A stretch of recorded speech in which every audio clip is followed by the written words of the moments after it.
ને મિત્રો આપણે ભાષા સાહિત્યની અંદર જે આપણો વારસો છે ભારતની અંદર, એમાં પ્રાચીન ભાષા સાહિત્ય ઉપર જ્યારે નજર કરીએ છીએ ત્યારે સૌથી પહેલા મગજમાં આવે છે અને એ છે આપણા વેદ. તો વેદ એટલે શું? તો વેદ એ બીજું કંઈ નથી, એનો અર્થ નીકળે છે જ્ઞાન. વેદ એટલે જ્ઞાન. મિત્રો વેદની અંદર સૌથી પહેલા એકદમ પ્રાચીનતમ જો એ ગ્રંથ હોય તો એ છે ઋગ્વેદ. મિત્રો મને ઋગ્વેદ છે ને આમ કલાત્મક રીતે ક્રિએટિવ સાથે કંઈક લખવાની ઈચ્છા થઈ ગઈ, એટલે મેં જો આમ પછી આમ જો છે ને ઋગ્વેદ આવી રીતે લખ્યું છે. પણ તમે કહેશો સર આ બ્લેક પેન શું કામ વાપરી? મેં વાપરી છે ઈરાદાપૂર્વક. જો મને છે ને ગુજરાતીનો એકડો દેખાય છે, પછી મને અહીંયા આવડું મોટું મીંડું દેખાય છે, પછી મને અહીંયા ઉપર બગડો દેખાય છે, પછી મને અહીંયા આઠોડો દેખાય છે. જોજો તમને દેખાય છે? ગુડ. તો આ મેં ઇન્ટેન્શનલી ઈરાદાપૂર્વક કર્યું છે. શું કામ? કે મને ખબર છે કે ઋગ્વેદની અંદર 1028 શું આવેલી છે? ઋચાઓ આવેલી છે મિત્રો. તો 1028 ઋચાઓ છે.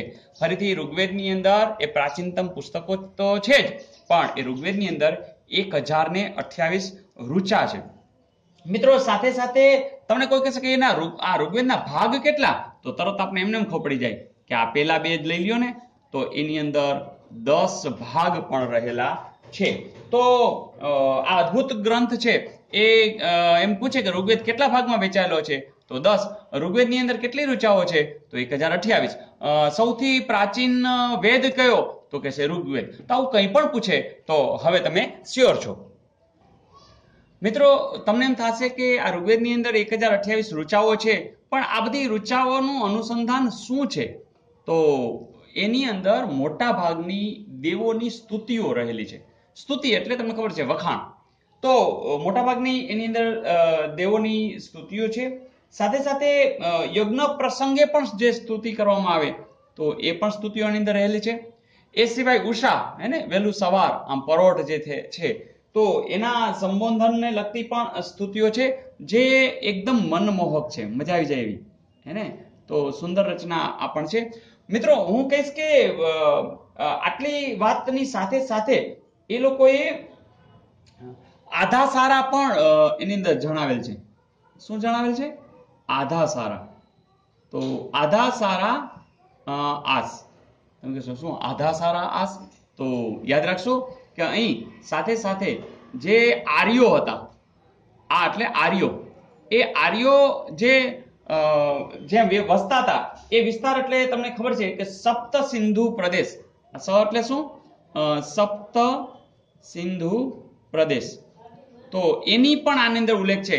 એની જે આર્થિક સ્થિતિ છે, ધાર્મિક સ્થિતિ છે, ત્યાર પછી એની સાથે સામાજિક સ્થિતિ છે, સાથે સાથે રાજકીય સ્થિતિ છે, એનું પણ આમાં વર્ણન આની અંદર આ ઋચાઓની અંદર છે. ફરીથી આર્થિક, ધાર્મિક, સામાજિક અને રાજકીય કોનું? આર્યોનું. ક્યાં વસતા હતા? એ સપ્ત સિંધુ પ્રદેશમાં વસતા હતા. તો એનું પણ આ ઋચાઓની અંદર વિગતો છે. પણ મોટા ભાગે શું છે? દેવોની સ્તુતિઓ છે. તો મિત્રો ઋગ્વેદ વિશે આટલી વાત તમને બરોબર સમજાઈ ગઈ હશે.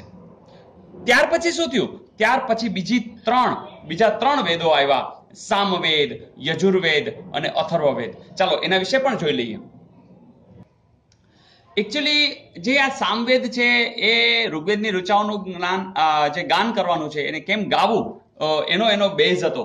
તો સામવેદની જેટલી રચનાઓ છે એકદમ સરસ રીતે લયની અંદર તમે ગાઈ શકો છો, અને એની અંદર સાથે સાથે રાગ અને લય બંનેનું સમન્વય હોવાથી એને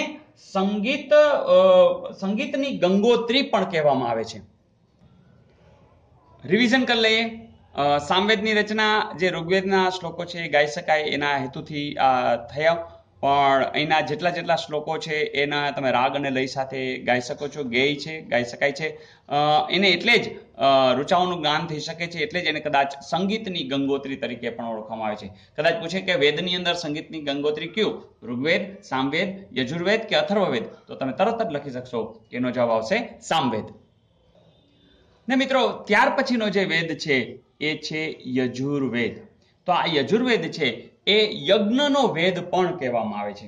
કારણ શું છે કે જે યજ્ઞ જ્યારે એ સમય થતા એની અંદર જે મંત્રો ક્યાં બોલવા, એની ક્રિયાઓ કેમ કરવી, એની વિધિઓ કેમ કરવી, એ બધું આની અંદર વર્ણન છે. અને આની અંદર એક બીજી વિશેષતા છે કે ગદ્ય સ્વરૂપે છે અને પદ્ય સ્વરૂપે પણ છે.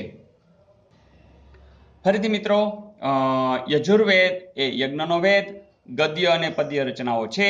યજ્ઞના જે મંત્રો છે, ક્રિયા છે, વિધિ છે, એ બધાનું આની અંદર વર્ણન છે. અને હવે આવે છે અથર્વવેદ. અથર્વવેદ જે છે એની અંદર અનેક પ્રકારના કર્મકાંડો અને સંસ્કારો, ફરીથી મિત્રો યાદ રાખજો કે અહીંયા કર્મકાંડો અને સંસ્કારોને ધ્યાનમાં લેવામાં આવ્યા છે. મિત્રો પ્રશ્ન એમ પૂછી શકાય કે કર્મકાંડો અને સંસ્કારોનું વર્ણન કયા વેદની અંદર રહેલું છે? તો તમે તરત જ કહી શકો કે એ છે અથર્વવેદ.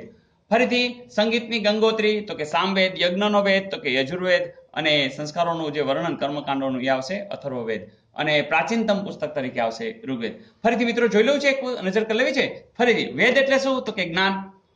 કેટલા છે? તો કે 4 વેદ છે. સૌથી પ્રાચીનતમ તો કે ઋગ્વેદ. ઋગ્વેદની અંદર કેટલી ઋચાઓ છે? તો કે 1028. એની અંદર કેટલા ભાગ રહેલા છે? તો કે 10. એની અંદર શું રહેલું છે ઋચામાં? તો કે મોટા ભાગે દેવોની સ્તુતિ છે, યજ્ઞ પ્રસંગે જે સ્તુતિઓ થતી હોય છે એ છે, ઉષાને સંબોધન થતી હોય એવી પણ સ્તુતિ છે, જે અતિ મનમોહક છે. આર્યો જે સપ્તસિંધુ પ્રદેશમાં રહેતા હતા એને આર્થિક, ધાર્મિક, સામાજિક, રાજકીય એ બધી વિગતોનો પણ સરસ મજાનો ઉલ્લેખ છે. સામવેદ એ ગાન માટે, લય માટે, જે રાગ માટે એ વધારાનો એક આ વેદ ડેવલપ થયો. ઋગ્વેદ પછીના 3 વેદ છે એમાંનો સામવેદ છે, જેમાં ઋચાઓનું ગાન થઈ શકે છે. એના શ્લોકોનું સરસ મજાના લય અને રાગ સાથે ગાન થઈ શકે છે. એટલા માટે જ કદાચ એને સંગીતની ગંગોત્રી કહેવામાં આવી છે. ત્યાર પછીનો જે યજ્ઞનો વેદ તરીકે ઓળખાય છે એ યજુર્વેદ છે, જેમાં ગદ્ય રચના છે, પદ્ય રચના પણ છે, જેમાં યજ્ઞને બેઝ બનાવ્યો છે. યજ્ઞના મંત્રો કેમ થાય, ક્રિયાઓ કેમ થાય, વિધિઓનું વર્ણન છે, એ બધી ડિટેલ એની અંદર છે. અને પછીનો છે અથર્વવેદ, જેમાં કર્મકાંડો, સંસ્કારોનું વર્ણન છે. મિત્રો મને લાગે છે તમે સરસ રીતે આ લખી શકશો, અને કદાચ MCQ પૂછાય તો પણ તમને જરૂરથી આવડશે. મજા આવી દોસ્તો? તો જરૂરથી શેર કરજો, તમારી કોમેન્ટ્સ જરૂરથી આપજો, તમારા મિત્રોને પણ શેર કરજો. તો પાછા આપણે નેક્સ્ટ મળીએ છીએ.